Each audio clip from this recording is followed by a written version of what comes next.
Hello， 大家好，我是张大刚。今天我来给大家分享一部很刺激、很精彩的动漫《寄生兽》。世界上的某个人忽然有了这样一种想法，故事一开始就用了这样一句话给我们制造了一种玄妙的氛围。接下来就让我们一起来看看。首先，画面中出现了我们都熟悉的蓝色星球地球，交代了故事发生的地点，然后就是一个开屏暴击，一个男人裂开了，这不是修辞手法啊，是真正上的生理上的裂开了，他的头嗡的一声裂变成了一个章鱼状的深渊大口。然后一口咬掉了对面的女人的头，鲜血像烟花一样炸开。正片开始，男主全新一洗衣机在震撼失败的叹息中惊醒，他一把抓起他的眼镜戴上，四处寻找，但是一无所获。难道只是噩梦一场？但是新一明明记得有一条像蛇一样的怪物猝不及防地钻进了自己的手臂里面，然后还疯狂地往大脑方向钻，此刻竟然什么迹象都没有。另一边，开篇那个裂开的男人吃掉那个女子后，两眼空洞，一身血腥，还生硬机械地学着人说话，事情开始变得越来越不简单了。不过新一还得像往常一样生活上学，只是那晚发生的事情总是在他脑子里挥之不去，而且他也发现自己的右手开始不受控制，不仅不受自己控制的动，还能直接挡住一辆飞驰的汽车，这把他惊奇的直接跑回了家，拿起刀子就想往自己右手刺去，但是他又下不去手。正在犹豫之时，他的右手突然变形了，长出了奇形怪状的眼睛、嘴巴、肢体，像是人们构想的外星人一样。更加离奇的是，他还开始结结巴巴的说人话了，还让新一教他说话，自己教自己的右手说话。这种离谱到全网都查不到的事情，新一当然也不敢轻易的告诉自己的父母。虽然很希望所有的一切只是一场梦，但是一觉醒来，他的右手不仅没有恢复正常，还开始自己学习了。哎，我的天哪，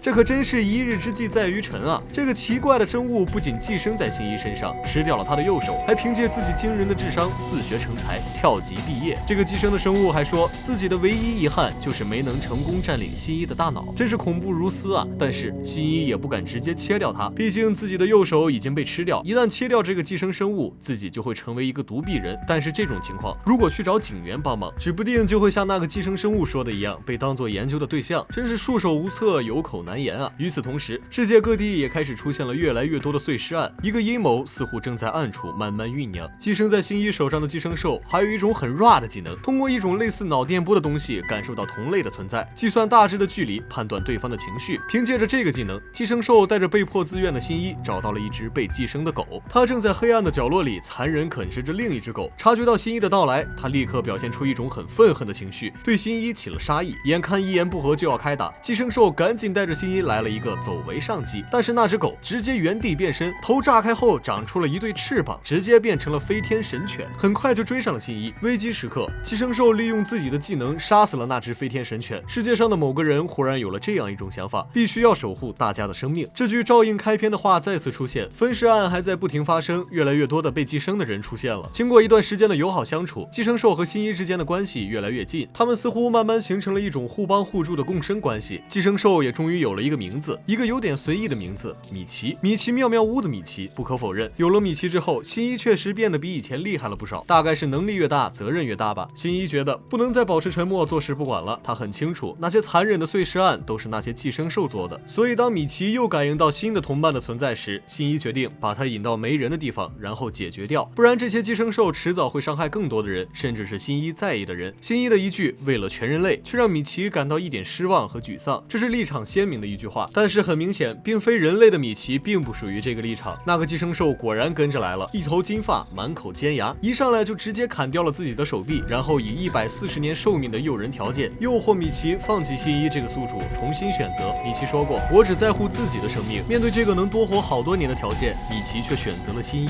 新一说过，米奇不过是冷血的虫子怪兽，但是米奇却没有在关键时候为了自己放弃新一。周末，新一也按照约定请李美吃饭，二人的关系突飞猛进。新一很害怕，有一天李美知道了米奇的事情会觉得恶心，所以一路上都在犹豫担心。路上，新一在看到了几个人正在以虐待一只猫咪为乐，他生气的立刻上前阻止，并大吼道：“动物不是你们的玩具！”对方不屑一顾，不以为然，还挑衅新一。这时候，新一冷着脸说了一句：“信不信吃了你们？”对方成功被吓到，然后李美就拉着新一快乐的奔跑。这件事就这么结束了。新的人物解锁是一个霸气冷艳、直接踢飞公交车上的猥琐男的女子，她就是米奇新感觉到的同类，也是新一学校的数学代课老师田宫凉子。想到这种杀人不眨眼的人竟然就在自己身边，新一很恐惧。不过米奇却说，凉子根本没有杀机，他只是想以老师的身份融入人类社会。即使是这样，响，新一依旧忐忑不安，然后就因为上课走神被良子带去了办公室。在办公室里，良子明确地告诉新一，他并不想跟谁起冲突，只是想这样融入人类社会并进行他的研究，希望新一能与他好好合作。放学后，新一上了公车，然后去饭店见良子以及他带来的一个叫 A 先生的寄生者。良子直接就问新一，在你看来我们算是什么？新一回答说是吃人的怪兽。良子告诉新一，他已经怀了与 A 先生的孩子，而这个孩子只会是一个普普通通人类婴儿，这就意味着他们这种寄生兽根本无法繁衍，只能不断相互残杀直到死亡，根本什么生物都算不上。新一只觉得不管怎么样，他们就是一种血腥残忍的怪物。他的态度激起了 A 先生的杀意， A 先生直接一个拍案站起，甩下2句干净利落的话后转身就走，心里想的是我一定灭了你这个碍事的小子。 A 先生走后，良子告诉新一他要维持人类的身份，只见他一个白眼，一个吐口卷钢牙，然后用霸总语气威胁新一，要是新一敢暴露出去，就杀了全班的同学。全班学生自然是包括了新一喜欢的李美的。这句话让新一更加惊恐起来。这天，新一正上着课，米奇突然告诉他有寄生生物攻进学校了，而这个寄生生物就是那天走后心里默默盘算着要解决掉新一的 A 先生。他这次当然就是奔着新一来的。学校不断有人被攻击，整个学校笼罩在恐怖之下，学生们开始按照学校广播撤退，良子则选择了坐山观虎斗。 A 先生在全校范围里搜寻着新一，而新一也不接受米奇提出的以其他人为肉盾的计划，选择了把 A 先生引到没有人的地方，尽量减少伤亡。米奇也向新一提出要合作分工，共同对抗 A 先生。新一本来以为 A 会被自己用课桌制造的障碍挡住，没想到 A 直接来了个穿墙术，新一制造的屏障反而阻挡住了他自己的退路。战斗开始前， A 先抛出了几句霸气的台词，大概意思就是你放弃吧，你赢不了我的。吓得瑟瑟发抖的新一想到米奇说的分工合作，他攻击，米奇防守。就是这样，我们的主角新一身上开始散发金色的光芒，无论 A 怎么攻击，他都安然无恙，真是金光护体，天下无敌啊！说时迟，那时快，趁 A 不注意，新一直接怼了他一桌子腿 ，A 的攻击性瞬间减弱。这时候 A 来了一个很骚气的操作，一把刺中自己的桌子腿按了进去，桌子腿直接穿透了他的后背，血就这样神奇的被堵住了。这个时候当然还要来几句怎么可能，我怎么可能被这样的人类杀死这样的废话了。米奇提出应该乘胜追击，彻底解决掉 A。 新一一直犹豫，害怕自己因此成为一个杀人犯。就这样 A 被放走了，逃脱的 A 当然不会就此罢休，他决心找一个人重新换一副身体。 A 选中了良子，凭借着寄生兽的感应功能，他很快找到了待在实验室的良子，不过一推开门他就被炸死了，真的是太惨了太惨了。就这么领了盒饭，一波未平一波又起，良子作为老师却未婚先育的事情被学校发现了，学校立刻开教师大会批评他，各种冷言嘲讽，然后良子直接一个老娘不干了的态度转身就走了。正所谓冤家路窄啊，新一一走出来就撞上了良子，良子直接告诉新一，老娘既然不要现在的身份了，自然就要把你解决了，讲了一大通理论，最后直接总结了一句话，我生来的任务就是把你们这个种族吃干净，恐怖如斯，恐怖如斯啊！正当双方要开始一场恶战的时候，良子突然觉得新一很有意思，然后就不杀他了。晚上，良子的母亲得知学校发生的事情后，担心良子，就去良子家找他，但是他很快就察觉眼前的良子并不是真正的良子，正打算报警就被良子杀死了。良子为自己明明精心伪装，却被一个平平无奇的人类识破，很是不解。清晨，新一从睡梦中醒来，美好的一天从发现自己的右手消失了开始。好家伙，米奇居然变成了一只快乐的小狗，在房间里跑来跑去，虽然只能坚持3分钟，想想你一大早醒来发现自己的手在房间里跑来跑去，多么的惊悚。在这种天天发生碎尸案的危险时候，男主角的父母竟然要出去旅行，